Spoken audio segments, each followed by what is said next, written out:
नमो सद्गुरु सच्चिदानंद रूपा, नमो सद्गुरु भक्त कल्याण मूर्ती, नमो सद्गुरु भास्करा पूर्ण कीर्ती। स्वयं भानु जो भानु आराधिला, तयाच्या कुळी दीपको दिव्य जाहला। हरिभक्ती लागो नितारी समजता,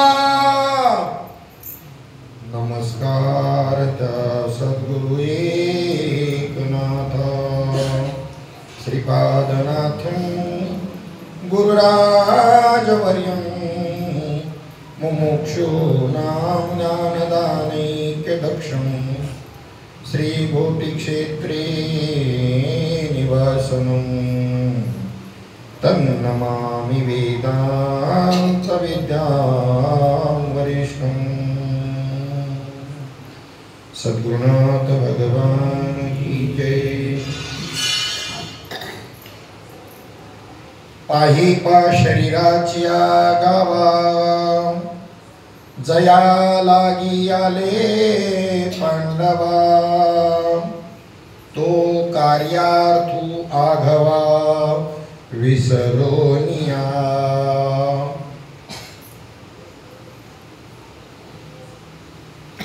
सर्व पंढरीश परमात्म्याच्या कृपेनं, सर्व साधू संतांच्या आशीर्वादानं, नर्मदा मैयाच्या कृपेनं,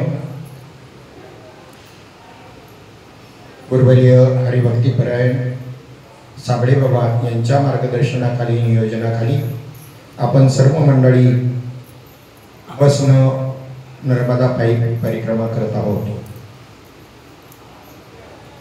पायी परिक्रमा यथार्थपणे सर्वांना शक्य नाही।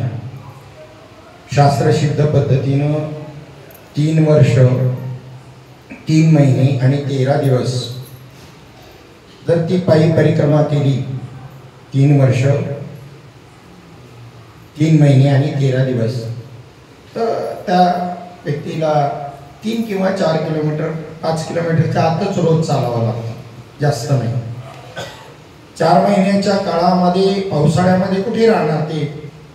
तर या मैयाच्या किनाऱ्यावरती अनेक मोठे आश्रम असे आहेत की तिथे 4 महिन्याचा सत्संग, त्याला चातुर्मास असं म्हणतात। जसं आपल्या पंढरपूरमध्ये देवशयनी एकादशी, आषाढी पासून एकादशी ती देवशयनी एकादशी, आणि देव उठणी एकादशी म्हणजे कार्तिकी एकादशी।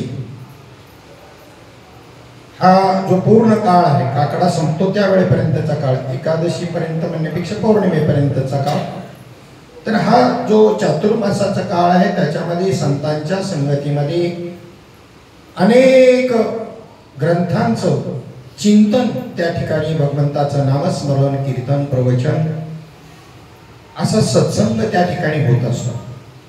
तशाच प्रकारचा सत्संग या नर्मदा परिक्रमेमध्ये 4 महिन्याच्या त्या चातुर्मासामध्ये सर्वत्र सर्व आश्रमावर नसतात, पण बरेचसे मोठे असे आश्रम आहेत, तिथे त्या सर्वांची राहण्याची व्यवस्था करून तो सत्संग चालतो आणि 4 महिने संपल्यानंतर पुढच्या वाटचालीला सुरुवात होते।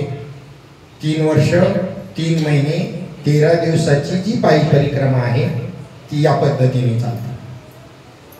पण तेवढी करून आपल्याला शक्य नाही, आपण सगळं संसारी माणसं असल्यामुळं त्या पद्धतीची करता येणं शक्य नाही। म्हणून आपण आपल्या पद्धतीनं ओंकारेश्वरवरून परिक्रमा उचलून त्या ठिकाणी तुमच्या पद्धतीनं तुम्ही परिक्रमा करू शकता। त्याच्यामध्ये कोणी 6 महिन्याची करतो, 6 महिन्यात करतो। 6 महिन्याच्या परिक्रमेला त्याला 15 किलोमीटर 16 किलोमीटर महिन्या म्हणजे रोज चाललं तरी होऊन जातं।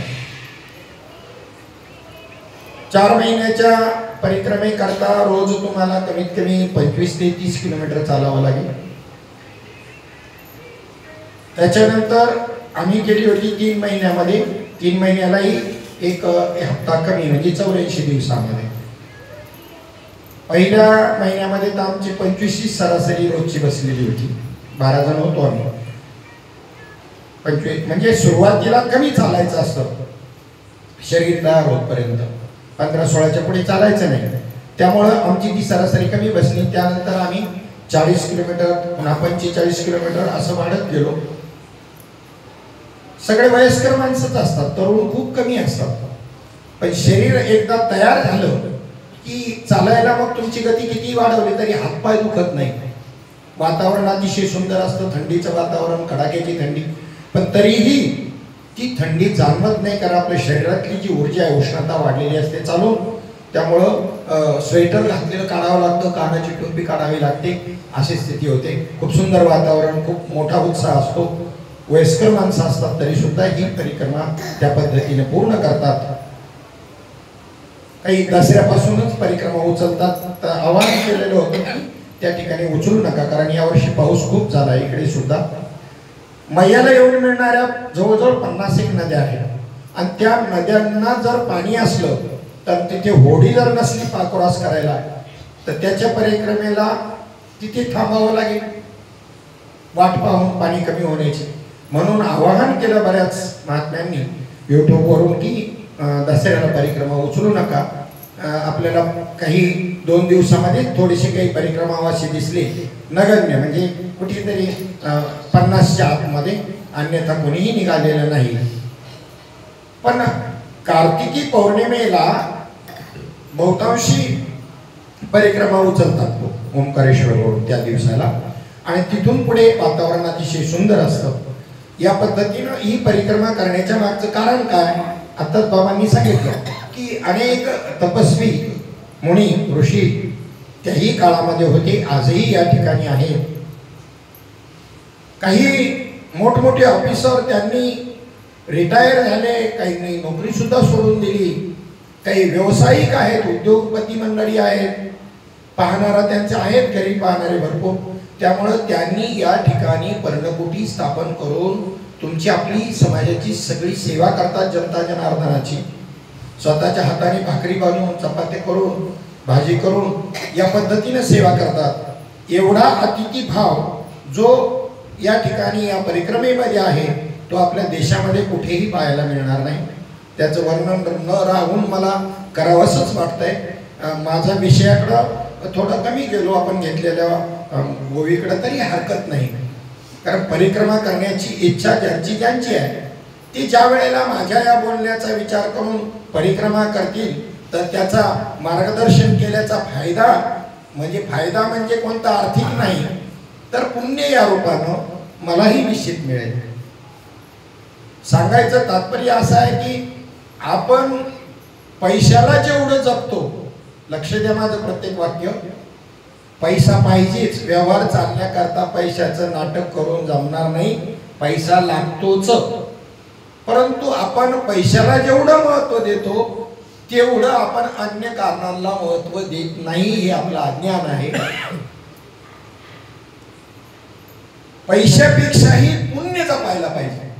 पुण्य किती करायला पाहिजे, पुण्य किती जपायला पाहिजे, त्या पुण्यावरती तुमचा जन्म ठरलेला आहे. शास्त्र सांगतोय, माझा विचार नाही, प्रमाण थोडीशी कमी येतील अभंगातली किंवा ओवीची, कारण एक व्याख्यान टाईप माणसं जी आपल्या आलेली आहेत त्यांना तेवढा अभ्यास नाही त्याचा, म्हणून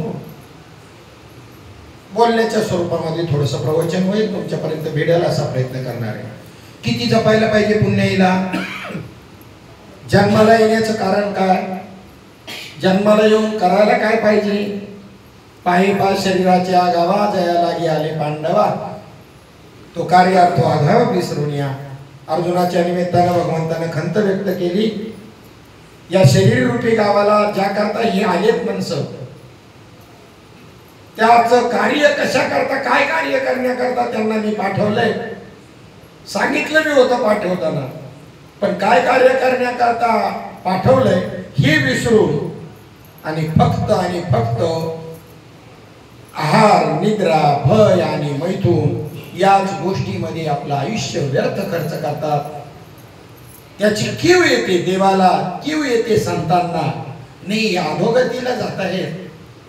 पा कुत्रा असो, वाघ असो, हे 4 पायाचे प्राणी हे गाडी मागे का पळतात, तर त्यांना काही घेणं नाही देणं नाही, पण तुमची आपली गती सहन नाही होत, आपल्यापेक्षा जास्त कोणी गतीने जातो हे सहन नाही होत, म्हणून ते गाडीच्या मागे पळतात, त्यांना आपला त्या गाडीची गती सहन नाही होत. माणसाला माणसाची प्रगती सहन होत नाही, दुसऱ्या माणसाची प्रगती सहन होत. आज जग दुःखी कशामुळे माहिती का? आपल्याकडं काय नाही याचं दुःख माणसांना कमी आहे, पण शेजाऱ्याकडं काय आहे याचं दुःख जास्त आहे. बघा मनाला विचारून आपल्या, कदाचित तुम्ही याच्यात बसत नसाल, तुम्ही सगळे चांगले मंडळी असाल, हे माझं आतलं बाहेर येते, म्हणजे माझं मत आहे, ते माझी कल्पना आहे की लोक दुःखी कशाने आहे, समाज दुःखी कशाने, त्यांच्याकडे काय नाही याचं एवढं विषय दुःख नाही आहे त्यांना, परंतु शेजाऱ्याकडे काय आहे याचं जास्त दुःख आहे.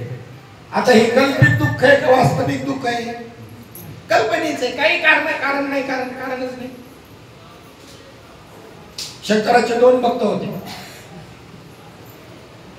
त्यांच्या टायमिंगनुसार दर्शनाला जायचं, त्यांच्या तिथं वस्तीवर एक मंदिर होतं आणि यांचा 36चा आकडा दोघांचा. तो एक जाऊन एका कोपऱ्यात बसायचा, दुसरा जाऊन दुसऱ्या कोपऱ्यात बसायचा. भगवान शंकर सहज फिरत फिरत आले मंदिरामध्ये, तिथे आले, हे झाल्यानंतर प्रगटल्याबरोबर त्यांचे ते चिंतन पाहून गेले एकाच्या जवळ, त्याला सावध केलं, डोळे मिटून ध्यान करत होता. पाहिल्याबरोबर तो खुश झाला, भगवान शंकर प्रसन्न झाले, समोर आले, आपल्या म्हणलं, बोल भक्ता तुला काय पाहिजे? तो म्हणला त्याला पहिले विचार. म्हणला तो कोपऱ्यात बसलाय ना, त्याला विचार. याने काय मागितलं का त्याच्यानंतर आपण ठरवू ना काय मागायचं. मी आधी मागितलं, बसायची शक्यता आहे ना, यांनी पाहिलं नव्हतं का? यांनी पाहिलं होतं ना. शंकर भगवंताला तो म्हणतोय की त्याला पहिलं विचारा. ठीक आहे, येऊ दे माझ्याकडे, मी काही कमी नाही.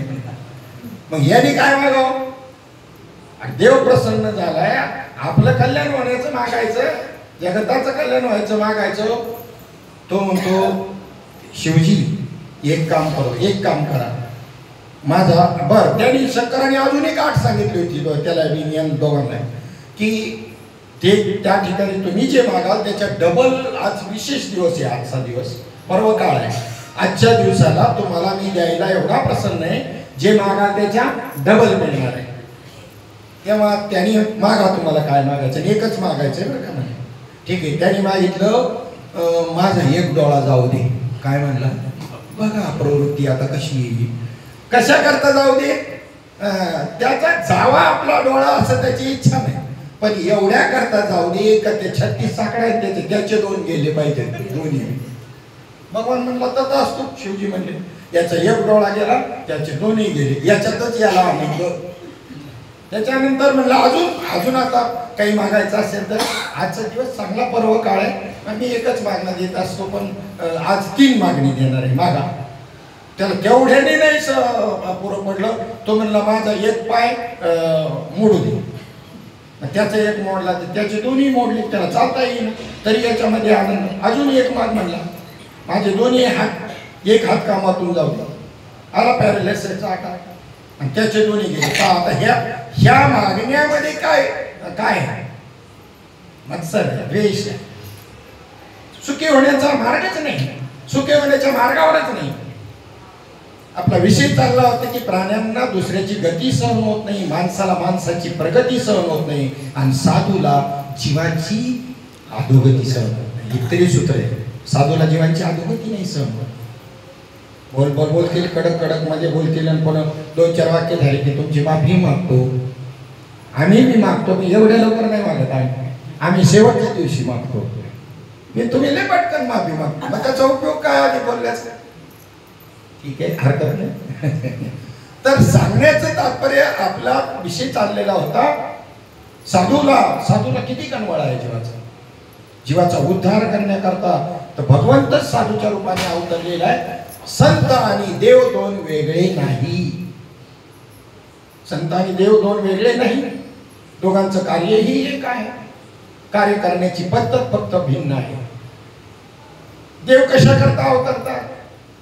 यदा यदा हि धर्मस्य ग्लानिर्भवति भारत अभ्युत्थानम् अधर्मस्य तदात्मानं सृजाम्यहम्.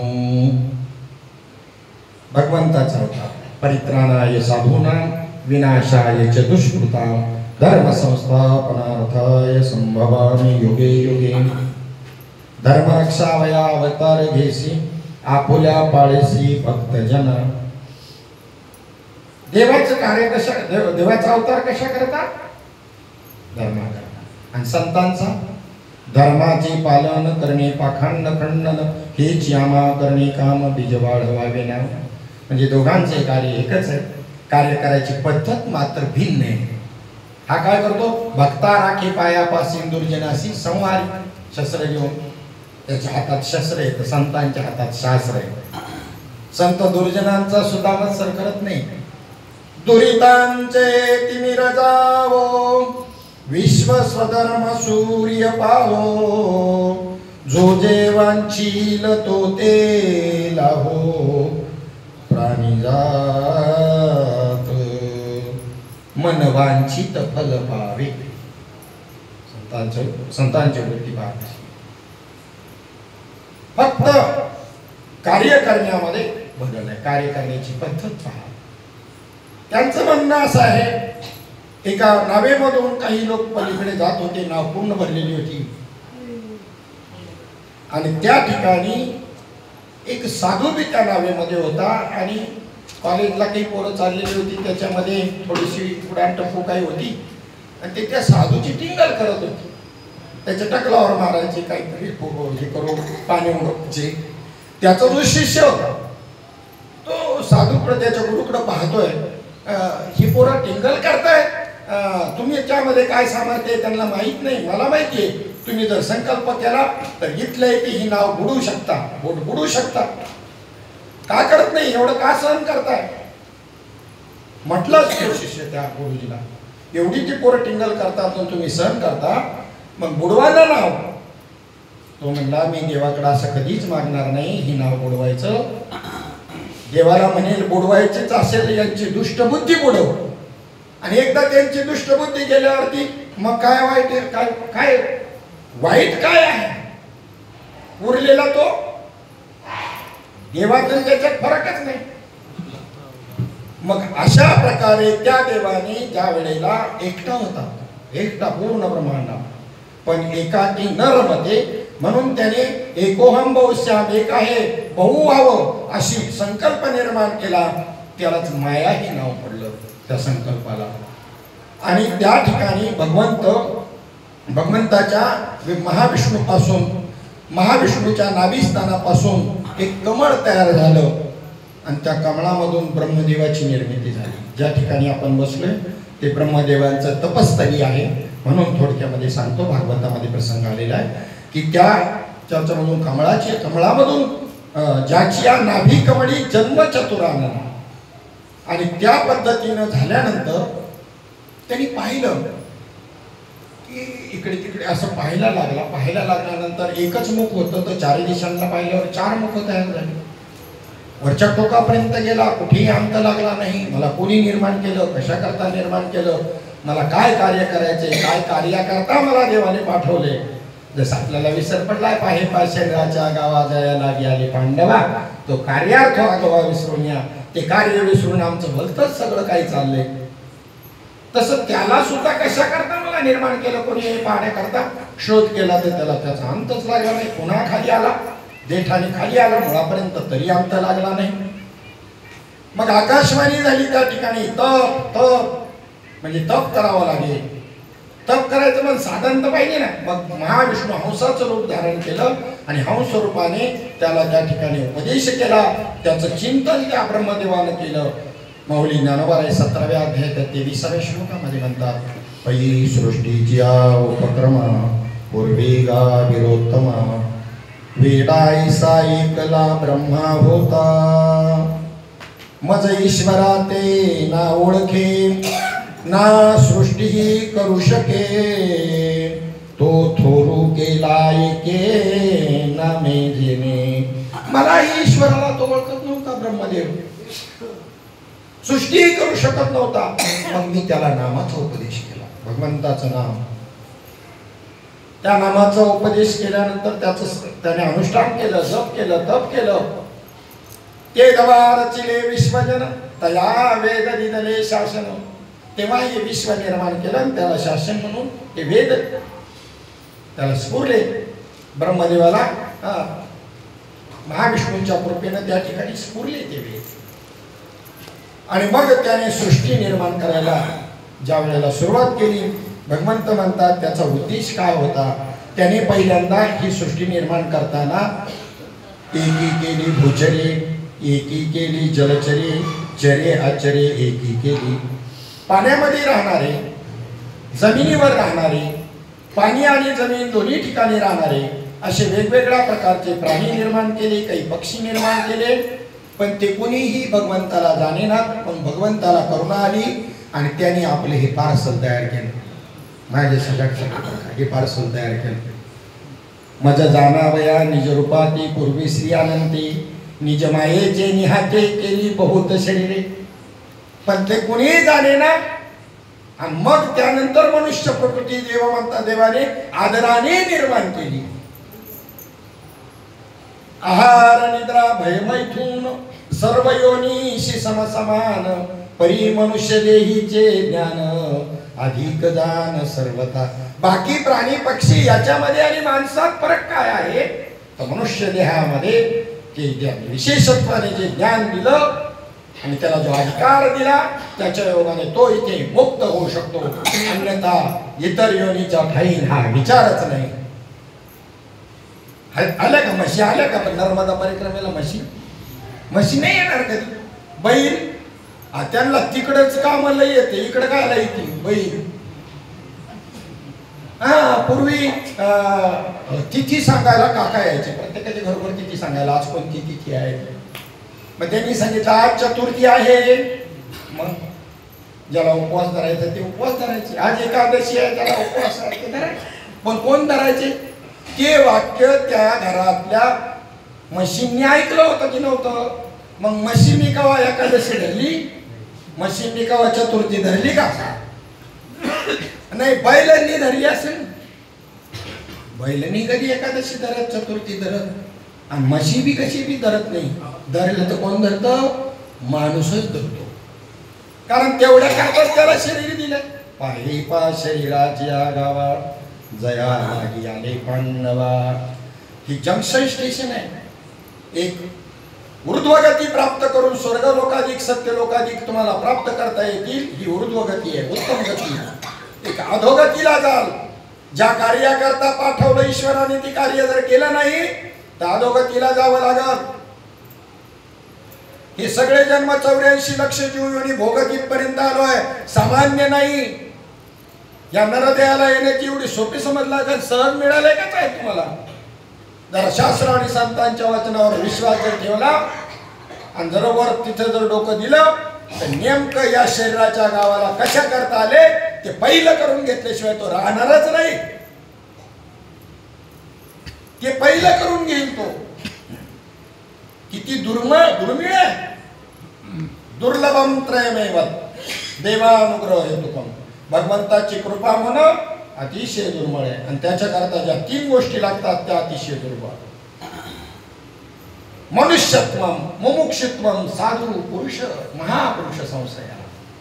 मनुष्यत्व प्राप्त होणं अतिशय दुर्लभ आहे. माणसाचा देह पाप आणि पुण्य दोन्ही समान झाल्यानंतर मनुष्य देह मिळतो. सारखं बरं का, थोडस इकडं तिकडं नाही. सोनं मोजण्याकरता ज्वेलरीच्या दुकानामध्ये काटा असतो ना, तो गिराईक आल्यानंतर 2 मिनिटापूर्वी पुसलेला असतो मला तरी पुशीत परत. कारण थोडीशी जर धूळ पडली तर ते गेले आता 1,10,000वरती. आणि जर थोडस जर जास्त गेलं तर 10,000ला 5,000ला दंड काय. ते काय मार्केटचं कांदा बटाट्याचं माप नाही. ते 2-4 इकडं का 2-4 तिकडं. ते त्याच पाहून तो बोलला, तो गिराईक बोलला अरे काय लावले. आणि अर्धा मिलीग्राम जरी जास्त झालं का ते काढायचं. रागवलं नाही गिराईक. म्हणलं अरे मार्केटमध्ये काम करतो आपण, बाहेरच्या देशाला माल जातो, अर्धा जास्त का कमी ते काय लावले तो खेळ. तो म्हणला कांदा बटाट्याचा बाजार काय, आणि तो नाश पावणारा माल आहे, हा नाश पावणारा नाही, याला काय गिऱ्हाईक जास्त लागतात असं नाही आहे दुकानाला. महिन्याला 4 मिळाली तरी लेवल झाली धंद्याची, ज्वेलरीची. महिन्याला 4 महिने नाही झाली. मग या पद्धतीनं हा नरदेहाची दुर्बलता, जी काही दुर्लभता आहे ती, पाप अर्धा मिलीग्राम जास्त झालं तरी नीच योनीला पशुपक्ष्यांच्या जन्माला जावं लागतं. पुण्य अर्धा मिलीग्राम जास्त झालं तर स्वर्गाधिकाला जायला मिळेल. पण तेही पद अविनाशी नाही, स्वर्गाला गेले. पुण्याची पावठी सरी, सरीची इंद्रपणाची उठी उतरी, येऊ लागती माघारी लोका. त्यांनाही जन्म घ्यावा लागतो. पुण्य संपलं, जा मृत्यू लोकात जन्म घ्या, पुण्य करा आणि परत भोगायला या. कोण होतो इंद्रदेव, कोण होतो ब्रह्मदेव. ब्रह्मदेवाच्या भूमीत बसलोय म्हणून सांगतो, माऊलींचंच म्हणणं. ते ज्ञानदयाची हाती तोच समर्थ येथे मुक्ती. ते ज्ञान ज्याच्या हातात आहे तोच मुक्ती द्यायला समर्थ आहे. का शतमक संपत्ती इंद्राची. जसा इंद्र कोण होतो, माऊली म्हणले नरदेहाला येऊन 100 यज्ञ ज्याने केले तो कोण होतो, इंद्र होतो. यज्ञ करणं सोपी गोष्ट नाही. राजसूय अश्वमेध यज्ञासारखे यज्ञ करताना 1 वर्षभर यज्ञ चालतो. हत्तीच्या सोंडेसारखी तुपाची धार यज्ञात सारखी पडावी लागते, अखंड, जर्सी गायची नाही, गावठी गायची. मग किती दुर्मिळ आहे यज्ञ. अशी 100 यज्ञ केल्यानंतर इंद्रदेव होतो. का शत एक जन्मा जन्मोनी ब्रह्मकर्मा तर करीतोच ब्रह्मा होय. आणि मनुष्य देहाला येऊन ब्राह्मण जन्म प्राप्त होऊन 100 यज्ञ केले तर ब्रह्मदेव होतो. ब्रह्मदेवाच्या एका आयुष्यामध्ये 14 इंद्र जन्माला येतात आणि मरतात. 14 इंद्र. आता ब्रह्मदेवाचं आयुष्य पहा. कृतत्रेता द्वापार कली अशी 4 युगांची एक चौकडी. आता 28वा कलियुग चालू आहे. युगे 28 विटेवर येऊन अशा 1000 चौकड्या ज्या वेळेला होती त्यावेळेला ब्रह्मदेवाचा 1 दिवस आणि तेवढ्याच पुन्हा ब्रह्मदेवाची 1 रात्र. दिवसामध्ये उत्पत्ती आणि रात्रीमध्ये प्रलय. प्रलय भी सामान्य नाही. जिथून मेघ कोसळतो उंचावरून, नजर पोहोचणार नाही तिथून तिथपर्यंत पाणीच पाणी सर्व भूमंडळावर. पुन्हा अग्नीच ते पाणी आटवून टाकतो. मग त्या ठिकाणी पुन्हा त्या अग्नीला वायू प्रशन करतो, त्याला आकाश प्रशन करतं. माया आराती, माया सुद्धा ब्रह्म हे करून घेतं बस. आणि पुन्हा नवीन सृष्टी, उत्पत्ती, स्थिती, लय सगळं चालू आहे.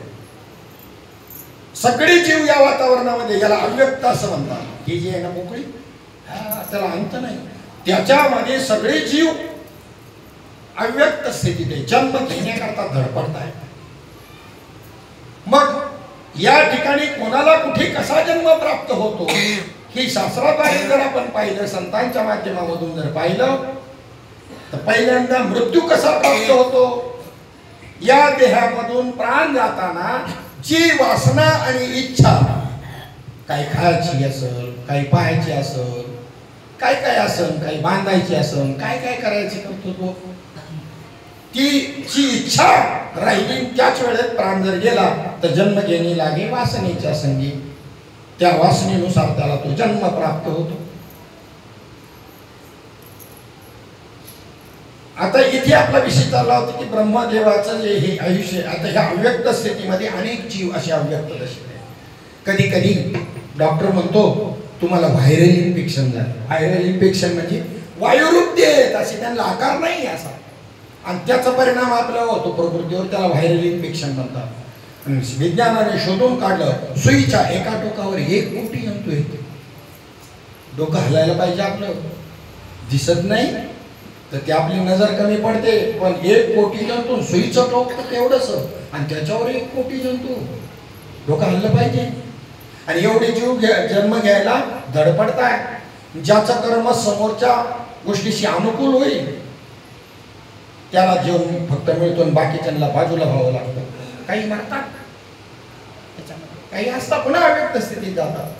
आता अंबानीने जर सांगितलं की माझ्या पोटी कोणाला कोणाला जन्माला यायचं तर किती बोटं वर वरती, सगळ्यांचीच होतील ना हो. परंतु तेवढ्यांना जन्माला देवाला घालता येईल का अंबानीच्या पोटी?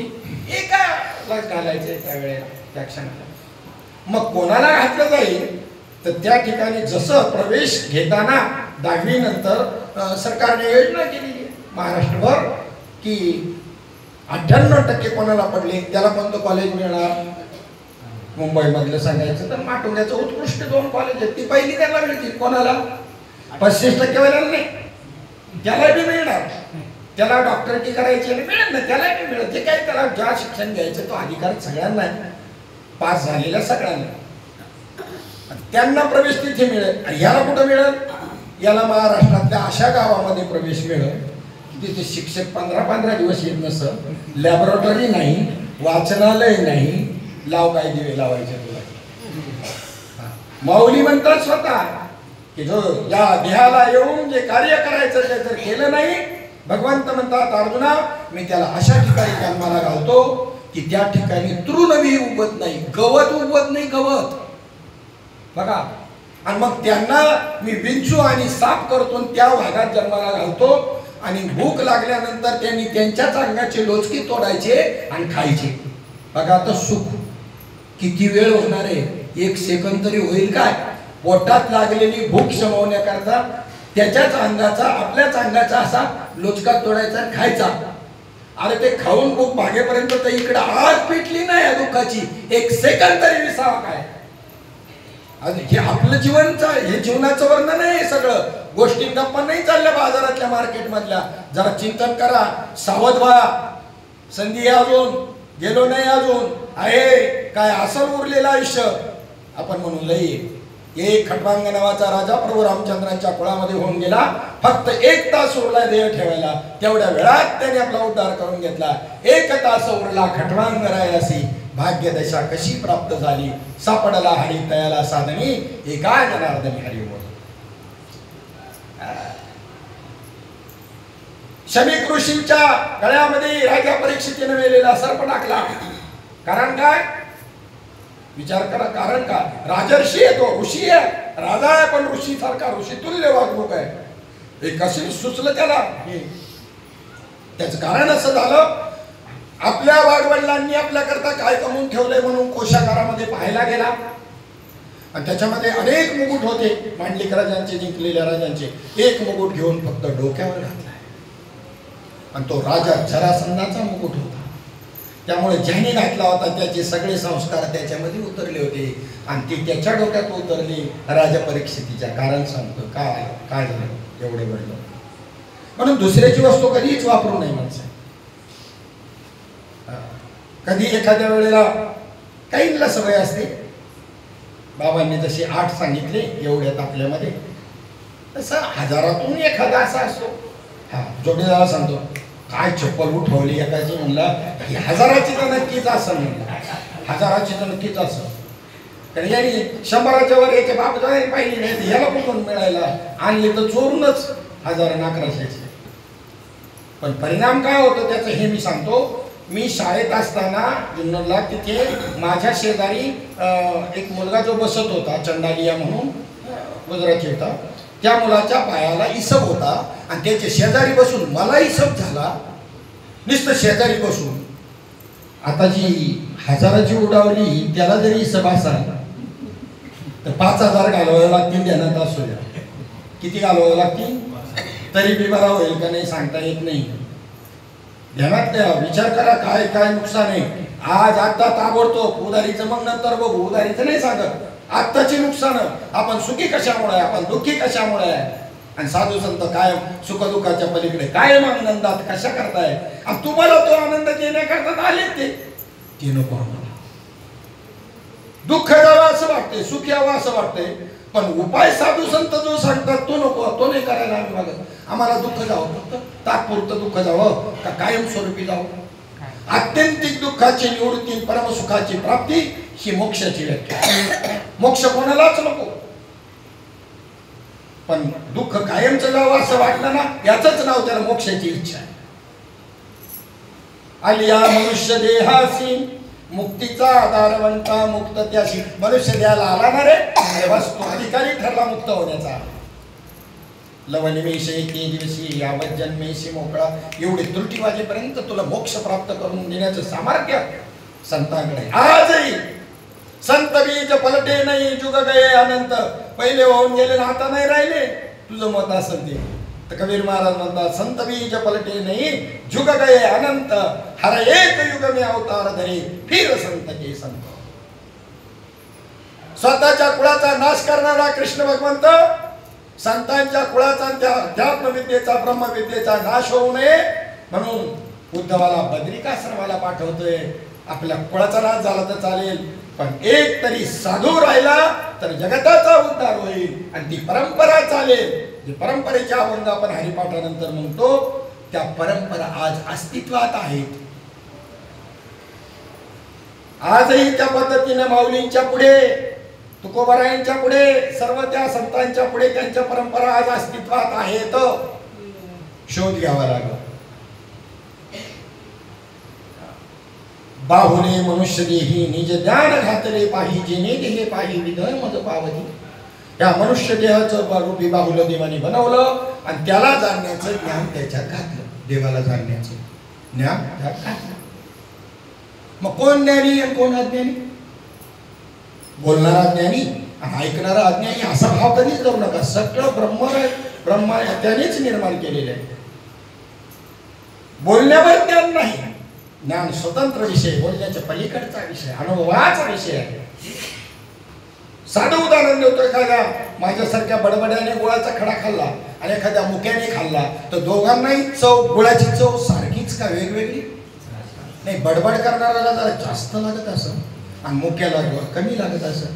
अरे जर गुळाची चव दोघांना सारखी तर ब्रह्मज्ञानाचा अनुभव फरक कसा असेल? आणि सगळ्यांना अधिकार आहे पण अधिकार बजावत नाही.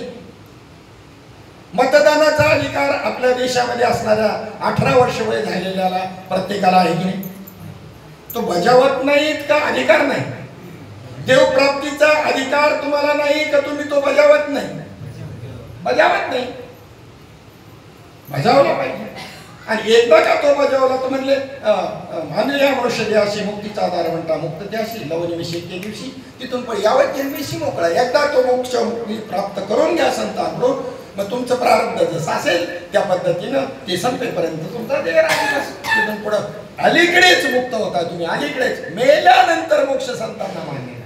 मोक्ष मेल्यावरी आम्हाला मिळेल ऐसे जे म्हणते ती अति मूर्ख माऊलींचा अभंग आहे. तुकोबारा म्हणतात मुखी नाम हाती चालवून म्हणाय नाही नुसता अभंग. आजही मुखाने नाम घेतल्याबरोबर हातात मोक्ष. त्याला साधूची परंपरा लागते, संतांची, बुवांची नाही. तात्काळ मग त्या ठिकाणी ज्या वेळेला त्या मुकुट परिधान केल्यामुळं त्याला काय करावाची इच्छा झाली? शिकार करण्याची. आणि अरण्यात गेला राजा परीक्षिती. शिकार करताना दुपारचे 12 वाजले आणि 12 वाजल्यानंतर तहान लागली. शोध घेतला, कुणीही बरोबर नाही, एकटाच आहे. आणि शोध घेतल्यानंतर कुठेही पाणी नाही प्यायला. एक पर्णकुटी दिसली म्हणून तिथे आला तर तिथे शमीक ऋषी समाधी स्थितीमध्ये बसलेले, ध्यानाबाज अभ्यास चालला. असो ऐसा कोटी आठवत नाही, देहाचा विसर आहे. तर कोण आला कोण गेला हे पाहायला डोळे उघडे नाही. परमात्मा स्वरूपाशी एकरूप झाले. राजाला त्या मुकुटाचा परिणाम, राजा म्हणायला लागला ढोंगी मला पाहून डोळे मिटले. अरे आम्ही आहेत म्हणून तुमचं साधूचं सगळं रक्षण होतं, नाही तर राक्षस तुम्हाला करू देतील काय परमार्थ. आणि आम्ही कधीतरी तुमच्या दरवाजावर आलो तर डोळे मिटून घेता, साधं पाणी मला विचारत नाही. राग आला आणि त्या रागाचा परिणाम मेलेला सर्पबाणाने उचलला, शमीक ऋषींच्या गळ्यामध्ये टाकला आणि राजा निघून गेला. राजा परीक्षिती मुलांमध्ये त्याचा मुलगा खेळत होता, तो तिकडून आला आणि पाहिल्यानंतर त्याला अतिशय संताप आला. पूर्वीचे मुलं सुद्धा शाप द्यायला समर्थ होते, कारण तप लागतं. शाप दिल्यावर तुमची ती वाचा सिद्धी प्राप्त होत असते. म्हणाल तसं घडल अशी सिद्धी प्राप्त होते, वाचा सिद्धी म्हणतात त्याला. त्यांनी सांगितलं ज्या कोणी दुष्टाने हे कृत्य केलं असेल 7 दिवसाच्या आत तक्षक नावाचा सर्प येऊन त्याला दंश करील आणि तो मृत्युमुखी पडेल. थोड्या वेळाने समाधी उत्थान झाल्यानंतर अंतर्ज्ञानानं सगळा प्रकार जाणला. पोरगा रडत होता, त्याला विचारलं काय झालं? म्हणले ही तुमची स्थिती ज्या कोणी केली त्याला मी असा शाप दिला. अरे राजा सामान्य नाही, जनहित लक्ष आहे, प्रजाहित लक्ष राजा आहे, राजर्षी आहे तो, ऋषी तुल्य राजा आहे, त्याला तू असा शाप दिला? चूक झाली, असं करायला नव्हतं पाहिजे. ठीक आहे, आता जाऊन त्याला फक्त निरोप द्या, असं होणार आहे. म्हणजे तो सावध होऊन काय करावं लागतं. 7 दिवसात मृत्यू आहे ना आपला बी. 8व्या दिवशी नाही राहणार आपण. दचकले असेल. हप्त्याची वार किती? 7. सोमवार, मंगळवार, बुधवार, गुरुवार, शुक्रवार, शनिवार आणि रविवार. कोण सोमवारी जाईल, कोण बुधवारी जाईल, असं म्हणायचंय मला. आला काही जीवाची नाही. तू म्हणाल का बाबा महाराजांना काय कळतं का काय, आणि असं खरंच 7 दिवसांनी होणार आहे का काय? घरी जातो का नाही आपण? कसं काय बा आता नातवंडांना त्यांना काय काय घेतले ते परत तिथपर्यंत जातं का नाही? तर तसं काय नाही. 7-12 असतात तसं. तक्षक हे काळाचं स्वरूप आहे. आपल्याला सुद्धा काळाची ही कधी उडी पडेल, घडी घडी काळ वाटे याची पाहे, अजून किती आहे अवकाश. आमच्या घराच्या जवळ एक असं बीड होतं, आणि तिथे तो दुसरा फिरस्ता उंदीर आला होता तिथे, आणि तिथे कब्जा करायला निघाला होता. तो आधीचा जो तिथं होता ना, ज्याचं घर होतं, तो त्याला येऊन देईना. त्यांची दोघांची झाली ना मारामारी, चांगली झटापट झाली 2 उंदरांची. या धुंदीमध्ये त्यांना काही दिसत ना, पुढचं समोरचं रागामध्ये काही दिसत नसतं माणसाला. पुढं तेवढ्यामध्ये आमचा मोका टपलेला होता, त्यांनी जे झडप मारले त्यावर जगाला खालास करून टाकले. तुझं घर काय हे कोणचं घर? पण ते प्राणी जे त्या घरामध्ये राहत असतील ते म्हणत असतील की नाही हे माझं घर आहे, त्याचा विचार केला आपण? ते म्हणत असतील ना माझं घर आहे. कोणाचे घर हा देह कोणाचा, फक्त एकच आत्माराम त्याचा तोची जाणे. आत्मारामी पुरुष असती तेच फक्त हे जाणू शकतात. आणि पंचमहाभूताचा हा गोंधळे सगळा, ती पंचमहाभूत एकत्रित आले तर हा देह बनलेला, आणि पुन्हा त्याच्यामध्ये लीन होणार. मरणार काय आहे आणि अमर काय आहे याचा विचार करून ते अमर तत्व मी आहे, मर्ग शरीर मी नाही, असा बोध त्या ठिकाणी होणं, याच्याकरता हे शरीर दिले. पाहे पा शरीराची आगाव, जया लागी आली पांडवा, पण तो कार्यार्थ आगवा. आणि सगळं ते विसरूनच गेलं. खावं प्यावं ल्यावं म्याला म्हणजे गेलं. कुत्री डुकरं काय कमी जन्माला येतात आणि मरतात, आणि हे तर करत आलोय ना त्या जन्मामध्ये सगळं. इथे जे संस्कार आहेत ना आपल्याला, आमचे सद्गुरू सांगायचे की म्हणजे आमची काकू होती, तिचं एक पोरग एडपट होत. माझ्या बाळाला काय काहीही कळत नाही. मोठं झालं 18 वर्षाचं, त्याचं लग्न झालं बाळाचं. 2-3 वर्षात त्याला पोरग झालं. म्हणलं काकू तू म्हणत होती ना माझ्या बाळाला काही कळत नाही, हे कसं कळलं? हसू नका, विचार करायसारखा विषय. हे ज्ञान कुठून आणलं त्यांनी? बाळाने कुठून आणलं? अरे 84 लक्ष योनी मधलं मनुष्य देव वगळता इतर योनीत हेच करत आलोय, आणि इथं येऊन तेच जर करायचं असेल, अरे मनुष्य देहा योनी हानी केली. तुटीचा व्यापार करावा का फायद्याचा करावा? निदान मुद्दलच्या जागेवर ठेवा. बापाने घेतलेली जमीन कमीत कमी त्यात वाढ नाही करता आली तर आहे ती विकू नये. पाही पा शरीराची आगावा, जया लागी आली पांडवा, तो कार्यार्थ आगवा विसरून या. तो कार्य विसरून काय करायचे? इथे जन्म मरण चुकवायचं. एक ही गती जी इंद्राधिकांची, ब्रह्माधिकांची, ब्रह्मदेवाधिकांची, ती सुद्धा नको आम्हाला. पुन्हा जन्म घ्यावा लागेल, ती नको. अधोगती प्राणी पक्ष्यांच्या जन्माला आम्हाला जायचं नाही. आणि एक आहे तो मोक्षाकडे जाणारा मार्ग. आम्हाला मोक्ष पाहिजे, मुक्ती प्राप्त करायची. नरदेह निदान लागले हाती, उत्तम सार उत्तम गती, देवची होऊ म्हणता ते होती, तरी का चित्ती न धरावी. काय म्हणलंय तुकोबारायांनी? देवाची होऊ जर ठरवलंय या माणसाने, मला देव व्हायचंय तर देव होऊ शकतात, एवढं नरदेहात सामर्थ्य. पण माऊली ज्ञानोबा म्हणतात एखादा निर्दैवी माणूस आहे ना, तो आढळाला चिंतामणी पायी लोटी. त्याला चिंतामणी प्राप्त झाला, पण त्या ठिकाणी त्याला त्याचं ज्ञान नाही. तो चिंतामणी तो जर मिळाला तर याला नोकरी नको, व्यवसाय करायला नको, राजा होईल, नृपती होईल संपूर्ण जगाचा, पण तो दुर्दैवी ते गारगोटी म्हणून त्याला काय करतो, लाथाडून टाकतो. तशी कंडिशन आपली झालेली आहे. जिथं फैसला करायचा आहे, जन्म मरण चुकवायचंय, मोक्ष प्राप्त करायचा, जिथे भगवंताची प्राप्ती करायची तो कार्य तो आगवा सांगून या आणि नको ते करतोय आपण. पुन्हा संधी नाही बरं, दुर्मिळ आहे, खूप कठीण आहे.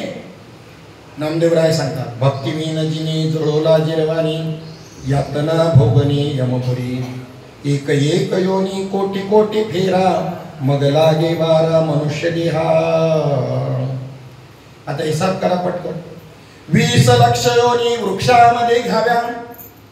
झाडांमध्ये किती प्रकारची झाडे? 20 लाख. चंद्र मंगळावर गेलो ना, अख्खं जग आपण बी आणि अमेरिका बी 20 लाखातली किती सापडल्यात तेवढी सांगा मला म्हणा. 20 लाख. 20 लक्ष योनी वृक्षामध्ये घ्याव्या आणि जळचरी भोगाव्या 9 लक्ष. पाण्यातले 9 लाख. 20 आणि 9 29. 11 लक्ष योनी किरडामध्ये घ्याव्या. 40. दशलक्ष भोगाव्या पक्षामध्ये. पाखर 10 लाख. किती झाली? 30 लक्ष योनी पशूंची घरी. प्राणी मात्र 30 लाख प्रकारची. आणि मानवा भितरी 4 लक्ष. म्हणजे मानवा भितरी म्हणजे माणूस म्हणून 4 लाख वेळा नाही बरं का. मानवाशी संबंधित जे जे असतील मग त्यांना प्राण्यात आणि पक्षात नाही पकडलेलं. पोपट मानवात पकडलाय, कुत्रा मानवात पकडलाय, प्राण्यात नाही पकडलं. त्याला घोडा मानवामध्ये पकडलेला आहे. ज्यांनी सायन्स शिकला असेल, 12वी पर्यंत माझं शिक्षण झाले, तर आम्हाला बॉटनीमध्ये ते क्लासिफिकेशन होतं सगळं याचं. तसं हे क्लासिफिकेशन संतांनी सांगितलेलं आहे. आणि त्या एवढ्या या जीव योनी आणि त्याच्यामध्ये एक एक योनी कोटी कोटी फेरा. ऐकता ऐकता जर त्याला सुटायचं, जर त्याचा जन्म असेल ना, तर हे ऐकताना चक्कर येऊन पडेल तो. सुटायचा असेल तर, सुटायचा जन्म असेल ना त्याचा लास्टचा, त्यालाच होईल असं. बाकीच्यांना नाही व्हायचं. अजून आहे त्याचा अर्थ. असं काय त्यांना द्यायचं, अजून बऱ्याच वेळेला जन्मायचे म्हणून त्याला नाही व्हायचे. वाक्याने काही फरक नाही पडायचा. पत्थर दिल उसको बोलते, पत्थर दिल. आता उघडी डोळे जरी तुझा अद्याप न कळे, मातीची खोळे दगड आला पोटासी. तुकोबाराय म्हणतात, आता तरी डोळे उघड ना, नाही तर आईच्या पोटामध्ये दगड जन्माला आला असेल. तू दिसायला माणूस आहे. तुका म्हणे ऐशी बुद्धीच्याची जड. हे सांगितलेलं ज्याला कळत नाही त्याहून दगड बरा देवा. दगड बरा नाही त्याच्यापेक्षा. हे कळलं पाहिजे. नाही तर हानी कोणाची? त्याचीच आहे. जो ऐकत नाही, तो जो करत असेल, जाणीवपूर्वक जरी करत असेल एखादी गोष्ट, हानी त्याची. पहिल्या दिवशी सांगितलं तुम्हाला आंघोळ करायची असेल बिस्लेरीच्या पाण्याने तरी करा, माझं काय म्हणणं नाही. आता तेच सांगितलं, होऊन माझं काय नुकसान होणार आहे? होऊन काय नुकसान? कोणाचं नुकसान आहे? करणाऱ्याचं नुकसान आहे. ते भोग द्यायला कर्म येईल ना, भोग त्या ठिकाणी तेव्हा कळत. ते कर्म करत असताना आनंद वाटतो. कोणतेही बी अनैतिक कर्म करताना आनंद वाटत असतो, पण भोग द्यायच्या वेळेला अरे. आणि आता जर आमच्यात सुधारणा करायची आम्हाला आणि असं करायचं नाही, मग ते अंतःकरणातलं बाहेर काढायचंय ना, चित्तशुद्धी करायची. म्हणजे तेव्हा किती जड जाते तुम्हाला काय सांगू. तेव्हा किती जड जाते. आणि वृद्धापकाळातली कंडिशन तुम्हाला माहिती का, त्यावेळेला एक तर झोप कमी झालेली असते, अन्न पचन होत नाही म्हणून आहार कमी करावा लागतो. झाले 2 तास जास्त की ते मेलच ऍसिडिटीनं ना, अजून ते गॅस निघते. मग आणि पोटात काही नाही, झोप येत नाही. 2 तास कुठे थोडस डोळा लागला असेल ती बी अर्धवट झोप. आणि मग उठून आपलं डोकं धरून बसत. किती कठीण आहे. केलं काय विचारावं. अशी कंडिशन आम्हाला होणार आहे, येणार आहे. मग त्याच्या आधी काहीतरी पाहिबा शरीराची आगावा काय करावं लागतं ते करून घेतलं असेल तर तसं डोकं धरून नाही बसणार. त्याची ज्ञानेश्वरी पाठ, त्याची गाथेतले अभंग पाठे, त्यांनी सत्संग केलेला आहे, त्यांनी नर्मदा मैयाची परिक्रमा केलेली आहे, त्यांनी तीर्थयात्रा केलेली आहे. त्याच्या डोळ्यासमोर हे सगळं आठवण. त्यात जर त्याचा देह पडला त्या क्षेत्रामध्ये त्याला जन्म मिळेल. संतांच्या सहवासामध्ये मनुष्य देहाला प्राप्त होईल. तो मनुष्य देहाचं बुकिंग करता येईल तुम्हाला. इथून इथं जायचं तर बुकिंग करतात, रेल्वेचं, विमानाचं, बसचं, कशाचं. केलं का बुकिंग? मनुष्य देहाला परत यायची इच्छा आहे ना? पुन्हा मी त्याला खरा स्वार्थी म्हणतो. नुसतं एका जन्मापुरता एका देहापुरता विचार करणारा काहीच स्वार्थी नाही रे. पुन्हा मनुष्य देह मी प्राप्त करील. आताची सत्ता संपत्ती वैभव आहे ती पुन्हा तसं संतती चांगल्या प्रकारची ती पुन्हा प्राप्त करील. म्हणून पुण्यकर्म करावं लागतंय. पुण्यकर्म त्याकरता करायचे, आपल्याकरता करायचे. आपण दिलं म्हणजे त्यांना मिळेल खायला, नाही तर मिळणार नाही असं नाही. तो सगळा जीवांचा करे तो सांभाळ, कोणाला मोकलीला असं नाही. पण आपलं भाग्य समजायचं आपल्याला. सेवा कोणत्या प्रकारातली, कोणत्याही प्रकारातली सेवा जर आपल्याला प्राप्त होत असेल तर भगवंत ती संधी आपल्याला जर प्राप्त करून दिली तर आपलं भाग्य म्हणायचं. नाही तर बरं पुरायत करणार आहे तो. कोणालाही प्रेरणा देऊन ती करून घेईल. आपल्या वाचून काही ते नडलेलं मग कशा करता आला शरीराच्या गावात. पैशाला जास्त महत्व देतो ना. एवढंही माहिती आपल्याला सगळ्यांना का आपलं कोणी जाताना आपण अनेकांना पोहोचवले स्मशानामध्ये. त्याच्यातले कोणी एखादी बॅग भरून नेताना पाहिले का आपण? नाही एकच रुपया कपाळाला का तोही तिथंच पडतो का तो घेऊन जातात. मग एवढं सगळं असताना सुद्धा याची टोपी त्याच्या डोक्यात, त्याची त्याच्या डोक्यात, हा भाता मारायला तर बाबा विचारूच नका. पण ह्याचा परिणामच माहित नाही ना त्यांना. ते अज्ञान आहे त्यांचं, अज्ञान आहे त्यांचं.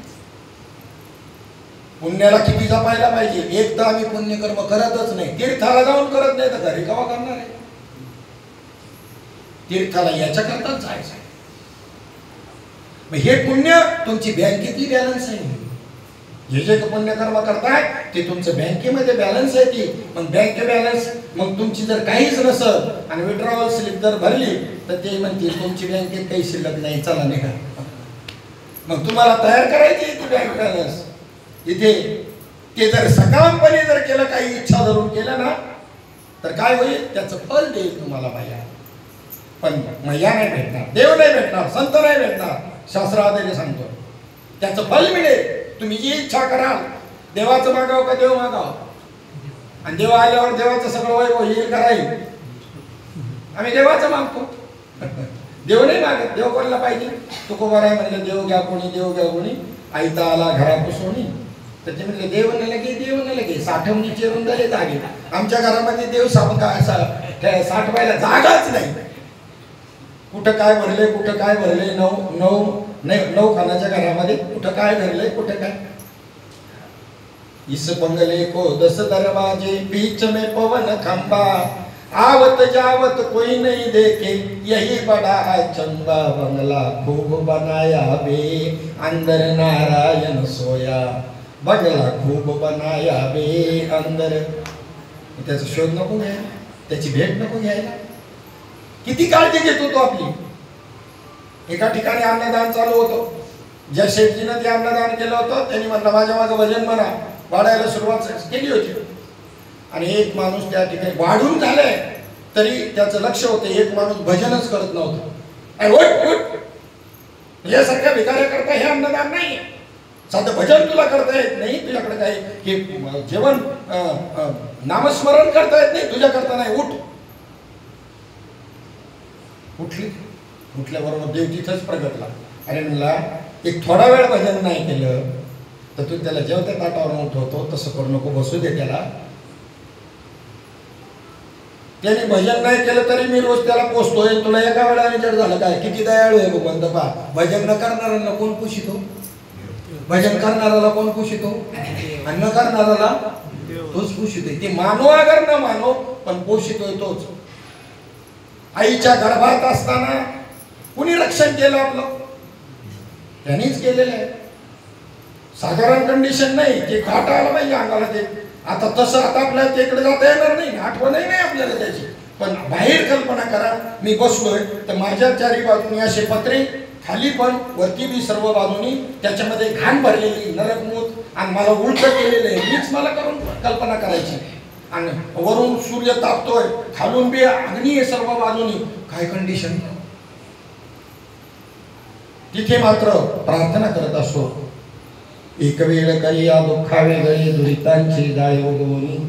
आणि मग आपणच सांगतो म्हणतो, आठवीन पाय हा माझा नवस रात्राने दिवस पांडुरंगा.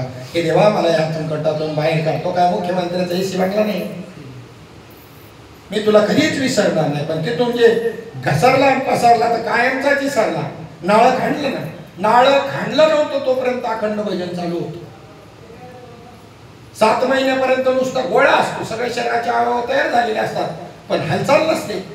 त्यावेळेला त्याच्या बेंबीला एक नाळं जोडलेलं असतं, त्या आईच्या बेंबीला आतून जोडलेलं असतं. आईनं केलेलं अन्नग्रहण त्याचं आयतं रसामध्ये रूपांतर होतं, ते भगवंत करतो. अहं वैश्वानरो भूत्वा प्राणिनां देहमाश्रित प्राणापान समायुक्त पचाम्यन्नं चतुर्विधम्. आणि याला सलाईन लावल्यासारखं आयतं मिळते, त्या लठ्ठ्याला आतमध्ये आयतं मिळते, आयतं. आणि 7व्या महिन्यामध्ये आईचा प्राण त्याची टाळू फोडून त्या मांसाच्या गोळ्यात प्रवेश करतो. आणि मग ते हलायला लागल्यावर मग ती दुसरी सांगते जाणवायला लागलं काय जावे त्यांच्या वंशा.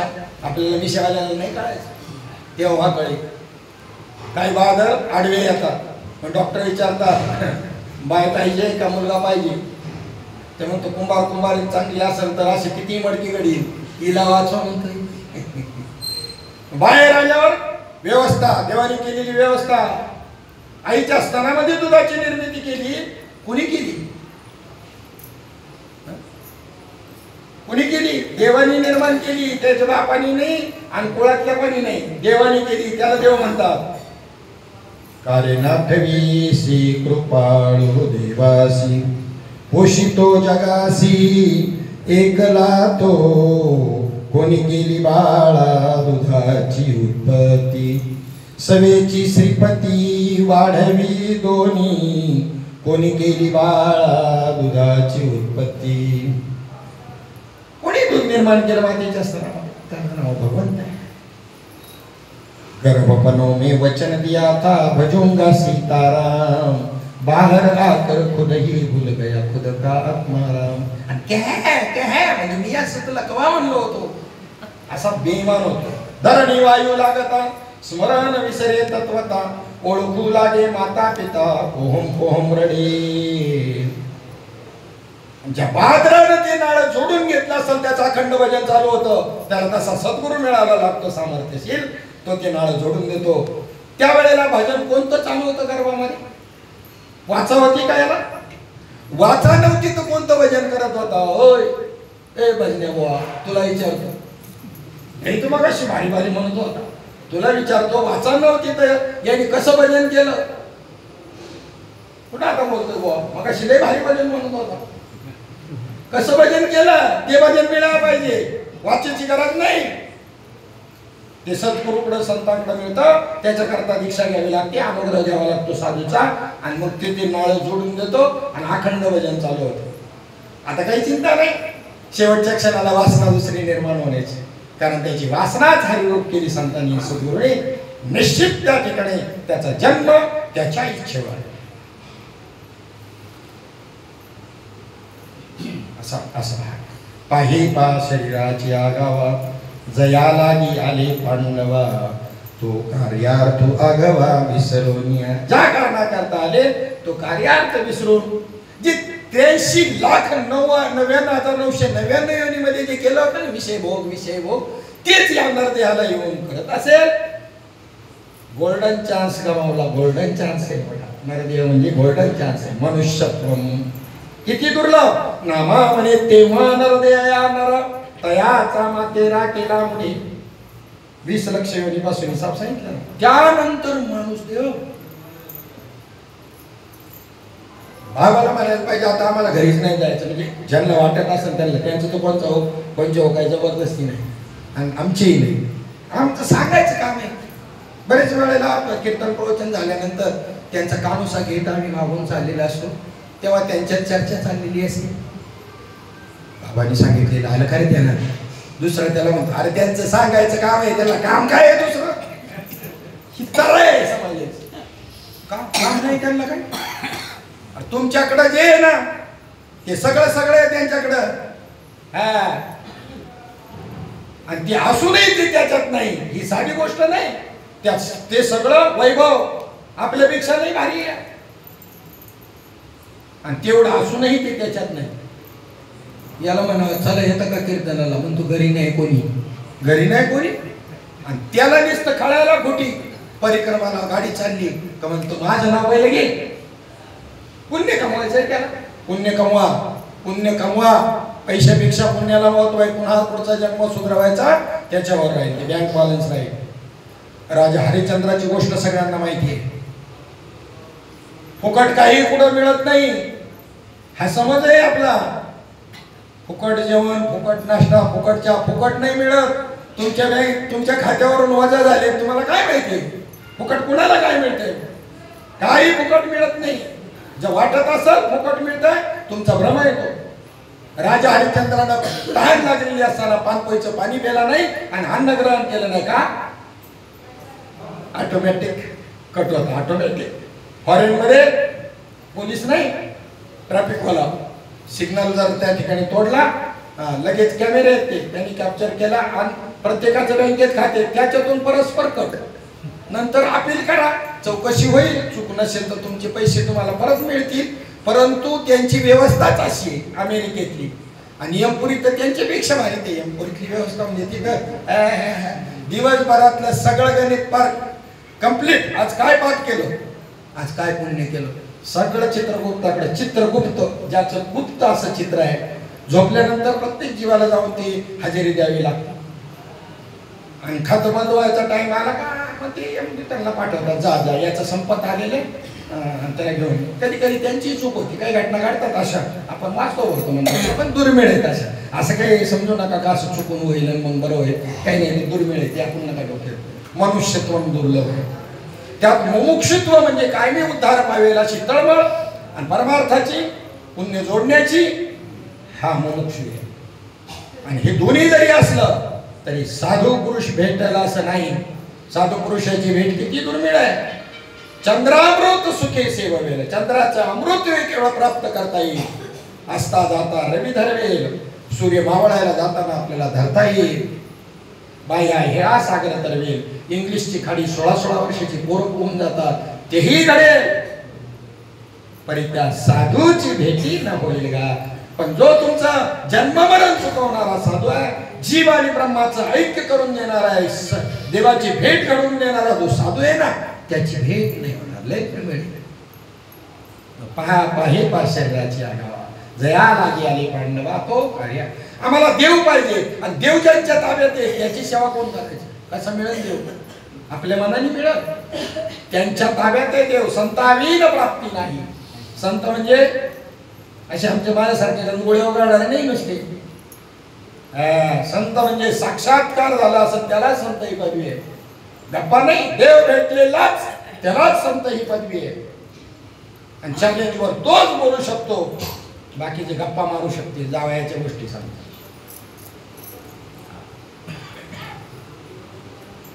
म्हणून या ठिकाणी आपली नियोजित वेळ मला जी सांगितली होती, किती वाजली? 10:15 झाली बरोबर ना? मी 1 तास होता. मी तर मग तुम्ही काही बोलले नाही, माझी चालली. असं नाही, वेळेला महत्व आहे. आम्ही वेळ सोडून कधी कीर्तन प्रवचनामध्ये वेळेला खूप महत्व देतो. वेळेतच झालं पाहिजे. आणि आपण तर प्रवास केलेली मंडळी आहे, ठीक आहे, मी आपली दिलगिरी व्यक्त करतो आणि याच ठिकाणी थांबूया. एक पद आपण सर्वजण मिळून म्हणू, कारण बाबांच्या ऋणामध्ये मला तसं राहायला आवडेल, पण थोडंसं जास्तही कर्जबाजारीपणा मला आवडणार नाही. ते म्हणले काल की जरा भागवताचे पद वगैरे म्हणून दाखवा, म्हणून एक पद म्हणून आपण या ठिकाणी वाणीला विराम देऊया. आपण सगळ्यांनी पाठीमागे म्हणायचे, 2च तुका म्हणू त्याच्या आपण.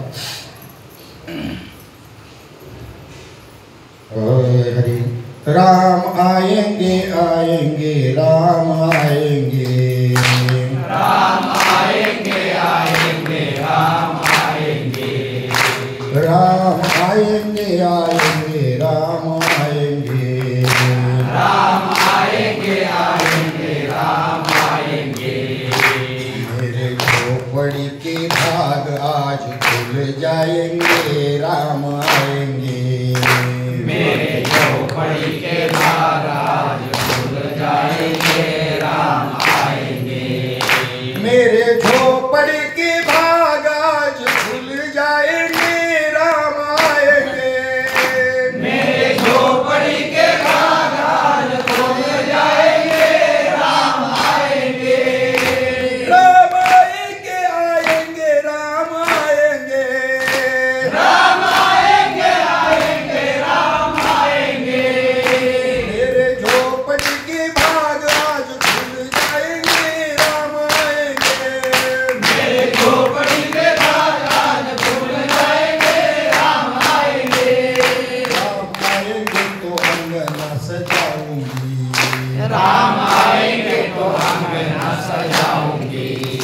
राम आए तो अंगना सजाऊंगी, राम आएंगे तो अंगना सजाऊंगी, दीपक जला के मैं दीपावली मनाऊंगी, दीपक जला के मैं दीपावली मनाऊंगी, दीप जला के दीपावली मैं मनाऊंगी, दीप जला के दीपावली मैं मनाऊंगी, सारे जिंदगी की पाप आज धुल जाएंगे, राम आएंगे, सारे जिंदगी के पाप आज धुल जाएंगे, राम आएंगे, सारे जिंदगी की पाप आज धुल जाएंगे, राम आएंगे, सारे जिंदगी के पाप आज धुल जाएंगे, राम आएंगे, राम आएंगे आएंगे राम आएंगे, राम आएंगे आएंगे राम आएंगे, राम आएंगे आएंगे राम आएंगे, राम आएंगे आएंगे राम आएंगे, राम आएंगे तो पालना झुलाऊंगी, राम आएंगे तो पालना झुलाऊंगी, मीठे मीठे भजन मैं गाऊंगी, मीठे मीठे भजन मैं गाऊंगी, सारे जिंदगी